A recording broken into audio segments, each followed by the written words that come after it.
Question ये है, ये टेस्ट का क्वेश्चन है, कॉम्प्रहेंशन है बेसिकली, और इसके 3 पार्ट्स हैं, यानी इस पर बेस्ड 3 क्वेश्चन पूछे गए हैं। क्वेश्चन ये है, a uniform disc of mass M and radius R initially stands vertically on the right end of the horizontal plank of mass M and length L. तो ये प्लैंक है मास एम का और इसकी लेंथ है एल, और ये जो डिस्क है इसके एक एंड पे रखी हुई है। The plank rest on a smooth horizontal floor and friction between disc and plank is sufficiently high such that this rolls on the plank without slipping. The plank is pulled to right with a constant horizontal force of magnitude F. तो ये जो ground है और Planck के बीच में friction 0 है, ठीक है, यहाँ पर फ्रिक्शन 0 है इन दोनों के बीच में, और प्लैंक पर फोर्स लगा हुआ है F, कांस्टेंट फोर्स से इसको पुल करते हैं। तो पूछा क्या है क्वेश्चन में, the magnitude of acceleration of the plank. तो प्लैंक के एक्सेलरेशन का मैग्नीट्यूड क्या होगा। तो उसको समझने के लिए हम क्या करते हैं कि एक डायग्राम यहाँ पर बना लेंगे, ठीक है। हमको पहले ये वाला जो क्वेश्चन है इसको देखना है, ठीक है, इस क्वेश्चन को। तो इसके लिए मैं क्या करता हूँ, एक डायग्राम बनाता हूँ पहले। तो मैंने बना लिया, ये एक प्लैंक है और इस प्लैंक पर एक रखी हुई है डिस्क, ठीक है, ये डिस्क बना ली हमने। प्लैंक पर जो फोर्स लगा हुआ है राइट साइड में, वो फोर्स है F के बराबर, ठीक है, ये फोर्स है F। मास के में क्या रिलेशन था दोनों का मास सेम है और प्लैंक की लेंथ थी L के बराबर, तो मास दोनों का दिया हुआ है सेम, और ये लेंथ कितनी दी हुई है, ये लेंथ है L के बराबर, ठीक है। अब देखो प्लैंक का अगर हम फ्री बॉडी डायग्राम बनाएं, इसमें ये मान लो प्लैंक है, उसका फ्री बॉडी डायग्राम बनाता हूँ। तो इस पर एक फोर्स लगेगा F और एक डिस्क की वजह से फ्रिक्शन लगेगा Fs। क्वेश्चन में ये दिया है कि इसका प्योर रोलिंग मोशन होता है। मोशन कैसा है, प्योर रोलिंग मोशन है। डिस्क जो है ये प्योर रोलिंग मोशन में, प्लैंक पे फोर्स लगा हुआ है। तो और फ्री बॉडी डायग्राम अगर हम बना लेते हैं इसका, ये डिस्क का, तो डिस्क पर जो फोर्स लगा हुआ है, एक फोर्स है फ्रिक्शन फोर्स F, बाकी तो gravitational force as usual mg लग रहा होगा, एक नॉर्मल रिएक्शन लगा हुआ होगा यहाँ से प्लैंक की वजह से इस पर n, इसी तरह से प्लैंक पर ग्रेविटेशनल फोर्स mg लगा होगा, और एक नॉर्मल रिएक्शन डिस्क की वजह से n, और एक ग्राउंड से इस पर नॉर्मल रिएक्शन होगा, उसको लिखा हमने ng के बराबर, ठीक है, इतना आया। अब अगर हम न्यूटन सेकंड लॉ से प्लैंक के लिए इक्वेशन लिखें, तो ये हो जाएगा F minus Fs equal to m into acceleration of plank. ये है इक्वेशन नंबर 1। डिस्क के लिए इक्वेशन लिखें हॉरिजॉन्टल डायरेक्शन में, तो Fs equal to mass into acceleration of disc, ठीक है। तो एक्सेलरेशन ऑफ डिस्क को मैं लिख देता हूँ, चलो AD के बराबर। ये इक्वेशन नंबर 2। हॉरिजॉन्टल डायरेक्शन में डिस्क पर केवल एक फोर्स है, प्लैंक पर हॉरिजॉन्टल डायरेक्शन में 2 फोर्स है, ठीक है। तो ये इक्वेशन आ गई। अब अननोन कितने हमारे पास, एक तो हमको AP नहीं पता, AD नहीं पता, Fs नहीं पता, इसलिए हमको एक इक्वेशन और चाहिए। तो हम एक और इक्वेशन बनाएंगे अब हम टॉर्क से। तो मैं टॉर्क लेता हूँ किसके अबाउट, डिस्क के सेंटर के अबाउट। तो डिस्क के सेंटर ऑफ मास के अबाउट अगर हम टॉर्क लें तो फ्रिक्शन का टॉर्क मिलेगा हमको। तो फ्रिक्शन का टॉर्क कितना आएगा, फ्रिक्शन का टॉर्क आएगा Fs into R equal to I alpha. I कितना है, half mr square into alpha. तो Fs इक्वल टू आ जाएगा हाफ mr अल्फा के बराबर। ये है इक्वेशन नंबर 3। अब देखो यहाँ पर एक और अननोन आ गया हमारे पास, तो अब हमें क्या करना पड़ेगा, एक इक्वेशन और चाहिए, और ये ही सबसे इम्पॉर्टेंट इक्वेशन है इसकी, कि टॉर्क की इक्वेशन। अब एक चीज़ और देख लेना कि जब मैं यहाँ पर फ्री बॉडी डायग्राम अगर मैं डिस्क का ये मैंने ग्राउंड के रिस्पेक्ट में बनाया हुआ है। अगर मैं प्लैंक के रिस्पेक्ट में फ्री बॉडी डायग्राम बनाऊंगा इसका, तो इस पर एक शूडो फोर्स भी मुझे लगाना पड़ता, लेकिन सेंटर ऑफ मास के अबाउट उस शूडो फोर्स का भी टॉर्क कितना था, 0, क्योंकि pseudo force centre of mass पर ही लगेगा।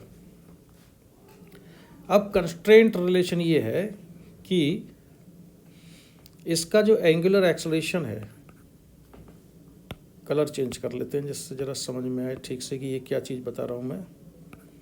इसका एंगुलर एक्सेलरेशन है अल्फ़ा, ये डिस्क का एंगुलर एक्सेलरेशन है अल्फ़ा, इसके सेंटर ऑफ मास का एक्सेलरेशन है एडी, ये डायरेक्शन है एक्सेलरेशन की इसके, और प्लैंक का जो एक्सेलरेशन है वो किस डायरेक्शन में है, ये प्लैंक का एक्सेलरेशन है, प्लैंक का एक्सेलरेशन है राइट साइड में, एपी। तो अब हम डिस्कस करें किसको, पॉइंट ऑफ कांटेक्ट को। ये जो पॉइंट ऑफ कांटेक्ट है या इस पॉइंट ऑफ कांटेक्ट को, अगर ये पॉइंट ऑफ कांटेक्ट डिस्क पर है तो इस पॉइंट का जो एक्सेलरेशन आएगा, ये वाला जो पॉइंट है, ये पॉइंट ऑफ कांटेक्ट का एक्सेलरेशन होगा ACM, और अल्फा की डायरेक्शन भी राइट साइड में है, तो ये आएगा ACM प्लस अल्फा आर।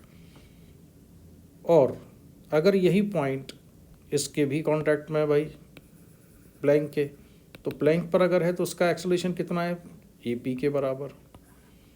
और अगर पेयर रोलिंग मोशन है तो पॉइंट ऑफ कांटेक्ट का एक्सेलरेशन या रिलेटिव एक्सेलरेशन 0 होना चाहिए, तो इन दोनों को करेंगे हम इक्वल। अब ACM कितना है इसमें, ACM मतलब acceleration of disc plus alpha R equal to AP।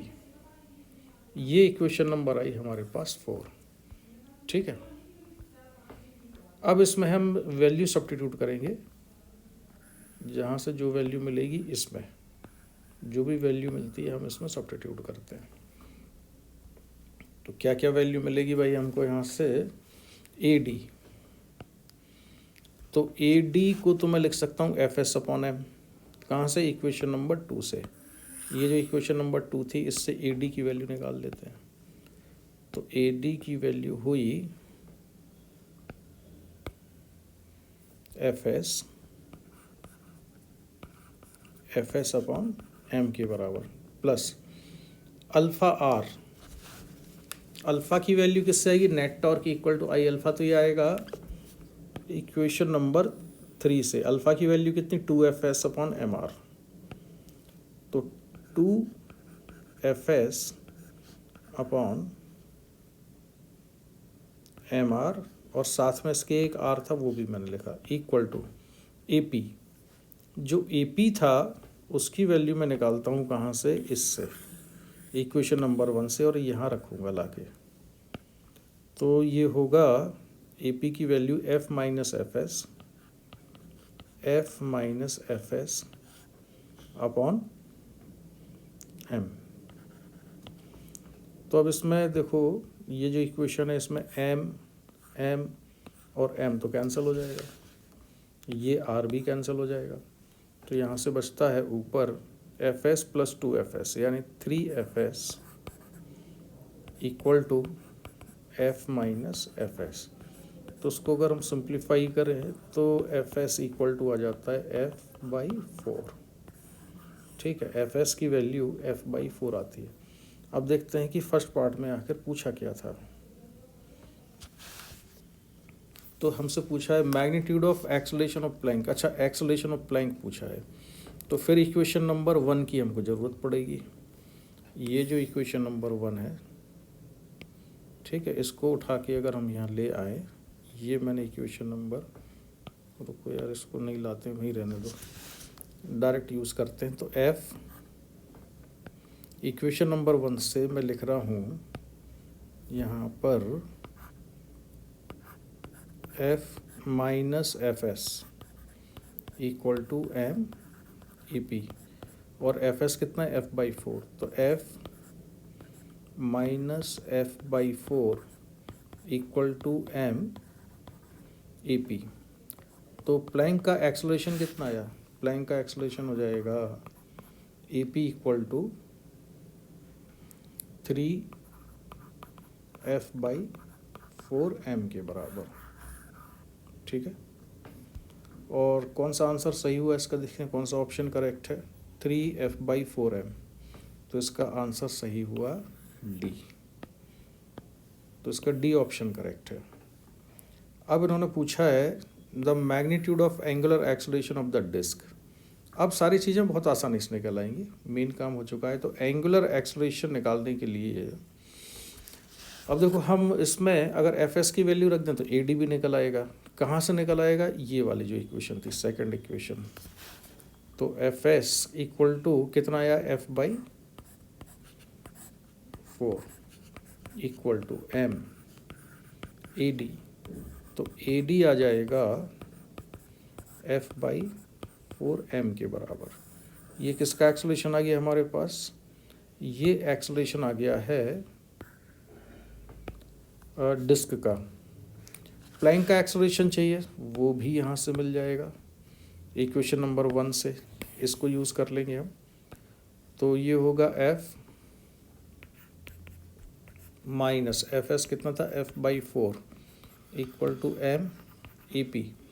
तो प्लैंक का एक्सेलरेशन कितना आता है, ए पी इक्वल टू आ जाता है 3F बाई, अरे यार ये तो निकाल ही लिया है लगता है ना।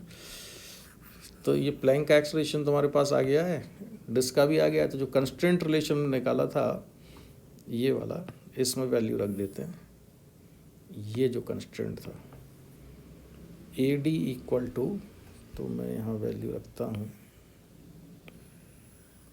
ये देखो साफ साफ दिखेगा अभी। हाँ, तो ए डी कितना आ गया, F/4m, ये आ गया है F/4m plus alpha R equal to, और ए पी कितना निकाल चुके हैं हम, 3F/4m। तो इसको मैं लिख देता हूँ यहाँ 3F/4m के बराबर। तो alpha R equal to 3F/4m minus F/4m। तो कितना हो जाएगा ये, 2F/4m। और सिंप्लीफाई करने पर अल्फ़ा की वैल्यू हो जाएगी F/2mr। ठीक है, ये अल्फ़ा आ गया F/2mr। देखते हैं कौन सा ऑप्शन सही होता है, F/2mr। तो इसका आंसर सही हो रहा है ये वाला, सी आंसर। इसके बाद है question number 6, the distance travelled by centre of disc from its initial position till the left end of the plank comes vertically below the centre of the disc. ये बढ़िया सवाल है भाई। ठीक है, तो इसको क्या करता हूँ मैं, थोड़ा यहाँ से उठाता हूँ और इसको मैं ले आता हूँ इस वाले पार्ट को यहाँ पर। ठीक है, अब इसमें पूछा किया है डिस्टेंस ट्रेवल्ड बाय। तो अब देखो सिचुएशन इसमें ये रहेगी कि ये है प्लैंक, ठीक है, और प्लैंक को नीचे करते हैं थोड़ा, और यहाँ पर रखी हुई थी डिस्क, ये डिस्क है। तो पहले तो टाइम कैलकुलेट करो कि time taken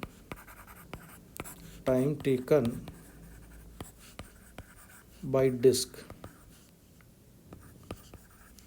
to move from one end to other and.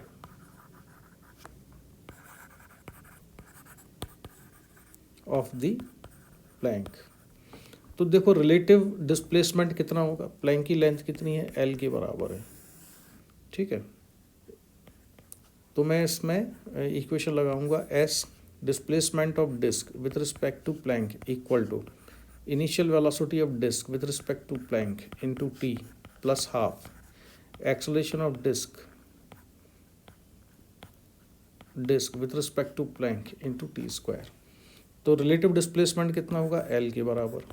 ठीक है, अब इसमें जो एक्सेलरेशन है प्लैंक का वो है ए पी इधर है, और डिस्क का एक्सेलरेशन भी इधर ही है ए डी। लेकिन एक्सेलरेशन ज़्यादा किसका आया था, एक्सेलरेशन देखो हमने जो अभी सॉल्व किया है, तो मैग्नीट्यूड में एक्सेलरेशन ज़्यादा था प्लैंक का। तो प्लैंक का एक्सेलरेशन ज़्यादा था, तो प्लैंक के रिलेटिव डिस्क किस डायरेक्शन मूव करेगी, मतलब आप ऐसे देख लो, acceleration of disc with respect to plank equal to acceleration of disc minus acceleration of plank vector form में, और ये है ग्राउंड के रिलेटिव। तो ये है acceleration of disc with respect to plank, acceleration of disc with respect to ground, acceleration of plank with respect to ground. तो acceleration of disc with respect to plank आएगा, डिस्क का acceleration ground के relative कितना है, यह है F/4m, और ये किस डायरेक्शन में, राइट साइड में, माइनस प्लैंक का एक्सेलरेशन कितना है 3F/4m। तो सॉल्व करने पर ये आ जाएगा 2F/4m या F/2m के बराबर। तो ये रिलेटिव एक्सेलरेशन आ गया, और ये है नेगेटिव, यानी कि लेफ्ट साइड में है ये। ठीक है, तो अब मैं इसमें वैल्यू सब्स्टिट्यूट करता हूँ इसकी, इसको ज़रा यहाँ से उठा के रख देते हैं हम इधर ही। ठीक है, तो रिलेटिव डिस्प्लेसमेंट है L। अच्छा, रिलेटिव डिस्प्लेसमेंट है किस डायरेक्शन में, लेफ्ट साइड में है इसका डिस्क का।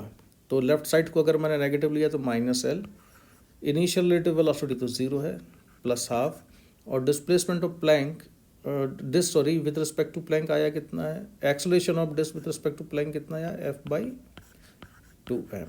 तो ये F/2m रख दिया इंटू t²।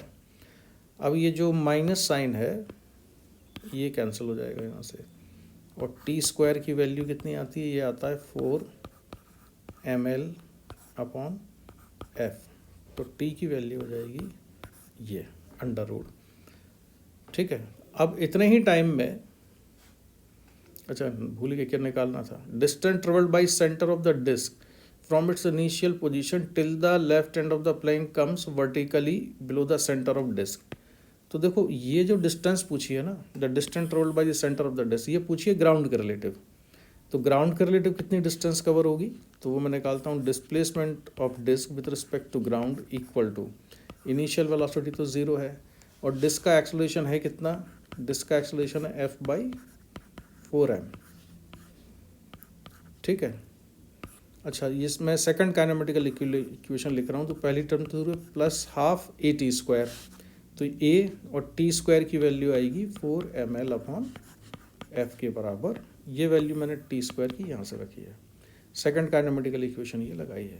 ठीक, तो displacement of disc with respect to ground अब कितना हुआ, देखो 4 से तो ये 4 उड़ गया, m से m उड़ गया, f से f उड़ गया, और ये कितना आता है L/2।